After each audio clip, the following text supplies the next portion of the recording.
નમસ્કાર દર્શક મિત્રો, આપ જોઈ રહ્યા છો Banas crime 24 news Gujarati channel. હવે જોઈએ આજના મુખ્ય સમાચાર। ડીસા આમ આદમી પાર્ટી અને કોંગ્રેસ સંયુક્ત નાયબ પોલીસ અધિક્ષકને આવેદનપત્ર પાઠવ્યું। ડીસા શહેર દક્ષિણ પોલીસ ભાજપના કાઉન્સિલરોને બચાવતી હોવાના આક્ષેપ સાથે કરાઈ રજૂઆત। બનાસકાંઠા જિલ્લાના ડીસામાં દક્ષિણ પોલીસ તંત્રની કામગીરી સામે ગંભીર સવાલો ઊભા થયા છે। આમ આદમી પાર્ટી અને કોંગ્રેસ દ્વારા નાયબ પોલીસ અધિક્ષકને પાઠવવામાં આવેલા આવેદનપત્રમાં પોલીસ પર સત્તાધારી પક્ષના દબાણમાં કામ કરવાનો અને ગુનેગારોને છાવરવાનો ખુલ્લો આક્ષેપ કરવામાં આવ્યો છે। ગઈ તારીખ 9/1/2026ના રોજ ડીસા નગરપાલિકાની સામાન્ય સભામાં ભારતીય જનતા પાર્ટીના કાઉન્સિલરો દ્વારા આમ આદમી પાર્ટીના કાઉન્સિલર વિજય દવે, અન્ય અપક્ષ કાઉન્સિલર અને એક જાગૃત નાગરિક સાથે અમાનવીય અને ગુનાહિત કૃત્યો કરી મોબાઈલ ઝૂંટવી લેવાની ઘટના બની હતી। આ ઘટના અંગે પૂરતા પુરાવા હોવા છતાં ભાજપના કાઉન્સિલરો સામે પોલીસ તંત્ર કાર્યવાહી કરવામાં મૌન સેવી રહ્યા હોવાનું ચિત્ર ઉપસી રહ્યું છે।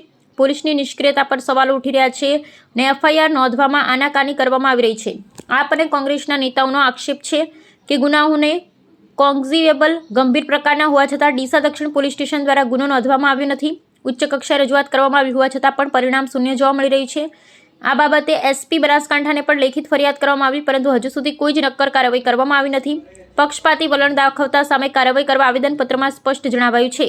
ડીસા પોલીસ ભારતીય જનતા પાર્ટીના નેતાઓને છાવરવાનું બંધ કરે, કાયદેસરની કાર્યવાહી કરે। પોલીસ તંત્ર કાયદાનું પાલન કરાવવા માટે છે કે સત્તાધારી પક્ષના નેતાઓના ઇશારે કામ કરવા માટે? જો પુરાવા હોવા છતાં એફઆઈઆર ન નોંધાતી હોય તો સામાન્ય જનતા એ ન્યાયની આશા કોની પાસે રાખવી? આમ આદમી પાર્ટી બનાસકાંઠા આંદોલનની ચીમકી। આમ આદમી પાર્ટીએ પોલીસ તંત્રને 10 દિવસનું અલ્ટિમેટમ આપ્યું છે। જો આગામી 10 દિવસમાં દોષિતો સામે કાયદેસરની કાર્યવાહી કરવામાં નહીં આવે તો આપ દ્વારા ઉગ્ર આંદોલન અને ધરણા પ્રદર્શન કરવામાં આવશે। આ દરમિયાન જો કોઈ કાયદો વ્યવસ્થાની સ્થિતિ વણસશે તો તેની સંપૂર્ણ જવાબદારી સરકાર અને પોલીસ તંત્રની રહેશે તેવી ચીમકી પણ ઉચ્ચારવામાં આવી છે। અહેવાલ હરીશ ઠક્કર। જય હિન્દ। આ ભારત દેશ એ બાબા સાહેબ એ બનાવેલા બંધારણ અને સંવિધાન ઉપર ચાલે છે, પરંતુ આ ભારતીય જનતા પાર્ટીના શાસનમાં ક્યાંક ને ક્યાંક એવું લાગે છે કે ભાજપવાળા અને ભાજપના સાથીદાર પોલીસવાળા ક્યાંક ને ક્યાંક આ દેશના માલિક બની બેઠા છે। આજે ગુજરાતમાં આ પોલીસ જે છે એ પબ્લિકના રક્ષણ માટે છે, પબ્લિકના પ્રોટેક્શન માટે છે, પબ્લિક સાથે ક્યાંક ને ક્યાંક કોઈ ગુનો થાય તો એના રક્ષણ માટે છે, એની ફરિયાદ લેવા માટે છે। પણ અત્યારે એવું લાગે છે કે ગુજરાતની ભારતીય જનતા પાર્ટીની પોલીસ આજે ભાજપના ઇશારે કામ કરે છે। વિપક્ષ સાથે કોઈ પણ પ્રકારનો અન્યાય થાય, વિપક્ષ સાથે કોઈ પણ પ્રકારનો ગુનો થાય કે સામેવાળો જો ભાજપનો હોય તો ક્યારેય વિપક્ષની ફરિયાદ લેવામાં આવતી નથી। ક્યારે પણ કોઈ પણ પ્રકારનું ભાજપની સામેનો માણસ કંઈ પણ બોલે તો એ માણસને દબાઈ દેવામાં આવે। હમણાં જ તાજેતરમાં ભારતીય જનતા પાર્ટીના કોર્પોરેટરો સામે કોંગ્રેસ અને આમ આદમી પાર્ટીના જે કોર્પોરેટરો છે એ બોલતા હતા, પોલીસની સામે એમની સાથે મારામારી થઈ, એમની સામે એમના મોબાઈલ બધા ઝડપવામાં આવ્યા, તો છેલ્લા 4 મહિનામાં પોલીસ ફરિયાદ લેતી નથી, કેમ કે કમલમથી ના પાડ્યું છે કે ભાઈ કમલમવાળા ના પાડે છે, ભાજપવાળા ના પાડે છે, કોઈ પણ પ્રકારની ફરિયાદ લેતા નહીં। હમણાં જ થોડા દિવસ પહેલાં સામઢીમાં એક ઘટના બની જેમાં આમ આદમી પાર્ટીના 2 કાર્યકર્તાને સામઢીના જે ભારતીય જનતા પાર્ટીના સમર્થકો છે એમણે માર્યા। 112માં કમ્પ્લેન કરી અને જ્યારે પોલીસવાળાએ કીધું પોલીસ સ્ટેશન આવી જાઓ તો જેને માર્યા હતા, જેણે માર ખાધી, જેણે કમ્પ્લેન કરી એમને જેલમાં પૂરી દીધા અને સામેવાળા બહાર ફરતા હતા। અમારી હાથ જોડીને વિનંતી છે, આજે ડીવાયએસપી સાહેબને મળ્યા છીએ કે ગુજરાતની પોલીસ એ ભાજપની પોલીસ ના બને, એ જનતાની પોલીસ બને અને જે ભાજપના ઇશારે કામ કરવાનું છે એ બંધ કરી અને જનતાના ઇશારે કામ કરે, કારણ કે જનતા તમને ટેક્સ આપે છે અને ત્યારે તમારો પગાર થાય છે। કોઈ ભારતીય જનતા પાર્ટીના કમલમમાંથી તમારો પગાર નથી આવતો।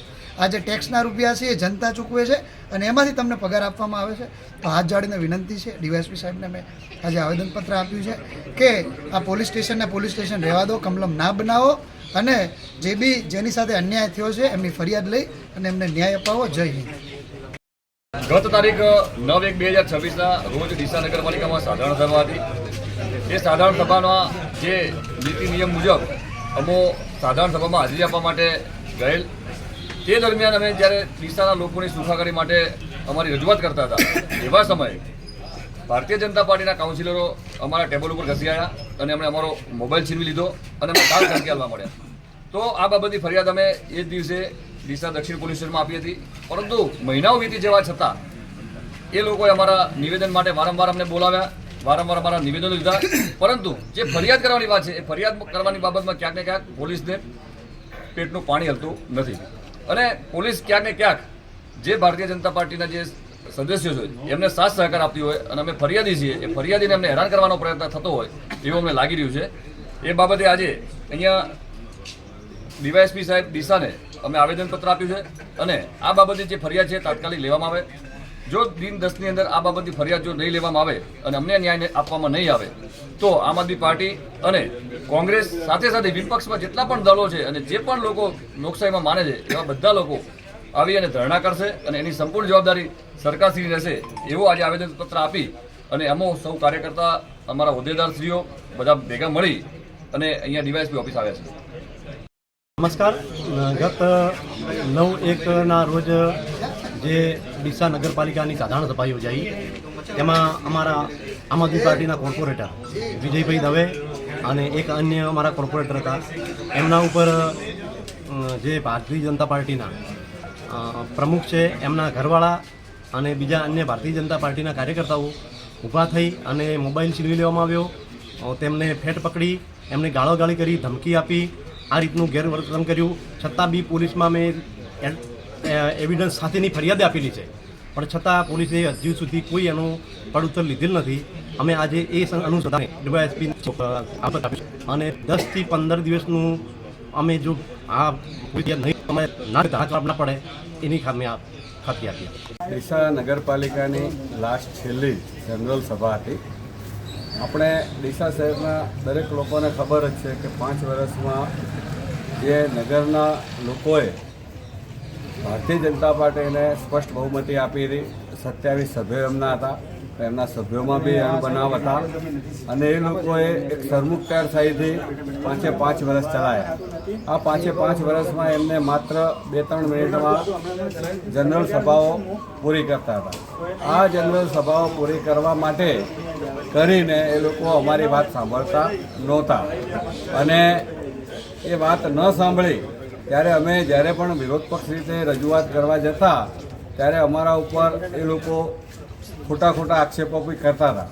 પરંતુ છેલ્લી જ્યારે જનરલ સભા હતી એમાં અમે ઠરાવો ખોટા ના થાય અને ડીસા શહેરના જે સરકાર જે ગ્રાન્ટ આપી છે તેનો સદુપયોગ થાય, ડીસા શહેરનો સર્વાંગી વિકાસ થાય, માત્ર 1-2 રોડમાં કરોડો રૂપિયા વાપરી અને ભ્રષ્ટાચાર ના થાય એની રજૂઆત અમે કરવાના હતા. ત્યારે ભારતીય જનતા પાર્ટીના સદસ્યોએ અમારા ઉપર હિચકારો હુમલો કર્યો, અમારા મોબાઈલ છીનવી લેવામાં આવ્યા. આ બાબતે અમે ડીસા દક્ષિણ પોલીસ સ્ટેશનમાં ફરિયાદ આપી. પોલીસ સ્ટાફની હાજરીમાં જનરલ સભા ચાલતી હતી, પોલીસ સ્ટાફ બી હાજર હતો, પીએસઆઈ સાહેબ બી હાજર હતા અને એમની હાજરીમાં અમારા ઉપર હિચકારો હુમલો થયો. છતાંય અમારી ફરિયાદ આજે 2.5-3 મહિના થવા આવ્યા, હજી સુધી ફરિયાદ લેવામાં આવી નથી. તો અમે એટલું જ કહેવા માગીએ છીએ કે શું હિન્દુસ્તાનમાં સંવિધાન પ્રમાણે આ દેશ ચાલશે કે ભારતીય જનતા પાર્ટીની કમલમની ઓફિસેથી જે કે એ રીતે ચાલશે? એટલે અમારું માત્ર એટલું જ કહેવાનું હોય, જો અમારી ફરિયાદ લેવામાં નહીં આવે તો અમારે ગાંધી ચિંધ્યા માર્ગે આગળ આંદોલન કરવું પડશે અને એની સંપૂર્ણ જવાબદારી સરકારશ્રીની અને પોલીસ વિભાગની રહેશે. અમે એક વાત એવી બી કહેવા માગીએ કે આવનાર સમયમાં ડીસા નગરપાલિકાના ચૂંટણીઓ આવી રહી છે, તેમાં પણ એવી વેપારીઓને પણ પ્રોબ્લેમો છે, ખેડૂતો પણ અહીંયા ડીસામાં આવે છે એમને પણ પ્રોબ્લેમ છે, ઘણા બધા વેરાઓના બી ખોટા પૈસા લેવાય છે. તો એ બધી વસ્તુને આપણે સાથે મળી અને ડીસા શહેરને સુંદર અને રળિયામણું બનાવીએ તે માટે સાથ સહકાર આપજો. જય હિન્દ, ભારત માતા કી જય.